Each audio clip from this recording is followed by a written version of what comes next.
फ्लोटेज से पहले सियासत तेज है। एक तरफ महागठबंधन की ओर सरकार गिराने का दावा किया जा रहा है, तो दूसरी तरफ सत्ताधारी गठबंधन एनडीए में भी सब कुछ ठीक नहीं चल रहा है। नई सरकार बनने के बाद सहयोगी दलों द्वारा प्रेशर पॉलिटिक्स की शुरुआत हो गई है। पूर्व सीएम जीतन राम मांझी अपनी पार्टी के लिए 2 मंत्री पद को लेकर अड़े हुए हैं। इसके अलावा बेटे संतोष सुमन को अच्छा मंत्रालय नहीं मिलने से भी वो खफा है। दूसरी ओर चिराग पासवान ने भी सीएम नीतीश कुमार की टेंशन बढ़ा दी है। उन्होंने सीएम नीतीश की चिंताओं को बढ़ाने वाला पासा फेंक दिया है। ऐसे में चर्चा तेज है कि क्या एक बार फिर नीतीश कुमार के साथ चिराग खेला करेंगे। आइए जानते हैं इस रिपोर्ट में। दरअसल चिराग एक बार फिर से नीतीश कुमार की जदयू के लिए टेंशन बन सकते हैं। इतना ही नहीं, उन्होंने चाचा पशुपति पारस को भी मुश्किल में डालने की योजना बना ली है। लोकसभा चुनाव को लेकर एनडीए में भी अभी सीट बंटवारा भी नहीं हुआ है, लेकिन लोजपा रामविलास ने राज्य की 11 लोकसभा सीटों में चुनाव की तैयारी के लिए प्रभारियों का ऐलान कर दिया है। यानी एक तरह से सीटों की दावेदारी पेश कर दी है। पार्टी ने हाजीपुर, जमुई, खगड़िया, समस्तीपुर, वैशाली, नवादा, गोपालगंज, सीतामढ़ी, वाल्मीकि नगर, जहानाबाद और बेगूसराय में प्रभारियों की नियुक्ति की है। माना जा रहा है कि लोजपा रामविलास ने इन सीटों पर दावेदारी ठोक दी है। इन सीटों पर हाजीपुर से चिराग पासवान के चाचा पशुपति पारस खुद सांसद है।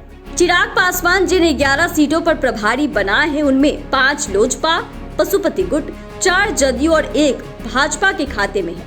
वहीं एक सीट पर खुद चिराग सांसद है। कहा जा रहा है कि लोकसभा चुनाव से पहले इन सीटों पर प्रभारी नियुक्त करना चिराग का उस रणनीति का हिस्सा है जिससे वे इन सीटों पर लोजपा रामविलास के उम्मीदवार उतार सकते हैं।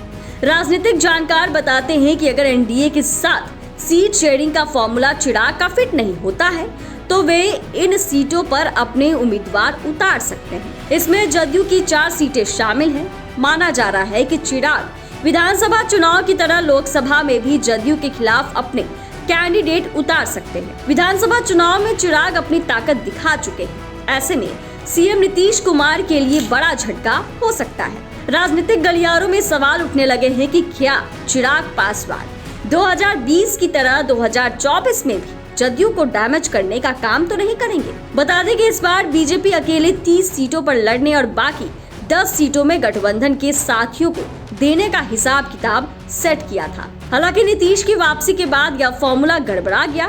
चर्चा है कि नई परिस्थितियों में बीजेपी अपनी सिटिंग 17 सीटों पर लड़ेगी। वहीं जदयू को इस बार 13 सीटें मिलेगी। बाकी बची सीटों पर सहयोगियों को एडजस्ट किया जाएगा। मीडिया रिपोर्ट्स के मुताबिक अगर सीएम नीतीश कुमार को यह फॉर्मूला मंजूर नहीं हुआ तो चिराग इन सीटों पर अपने उम्मीदवार उतार सकते हैं। देखा जाए तो इससे जदयू और पशुपति गुट को लोजपा के कब्जे वाली लोकसभा सीटों पर चिराग उन्हें सीधी चुनौती दे सकते हैं, या कुछ वैसा ही होगा जैसे 2020 के बिहार विधानसभा चुनाव में हुआ था। ऐसे में 2024 के लोकसभा चुनाव में भी चिराग पासवान कुछ ऐसे कदम उठा सकते हैं जिससे नीतीश कुमार को सीधा नुकसान पहुंच सकता है। बताते चले कि पिछले लोकसभा चुनाव में लोजपा के हिस्से 6 सीटें आई थी, लेकिन इस साल होने वाले चुनाव में परिस्थितियां बदली नजर आएगी। चिराग की पार्टी में भी 2 गुट बन गए हैं, जबकि एनडीए में सहयोगी पार्टियों की संख्या भी पिछले चुनाव से बढ़ी है।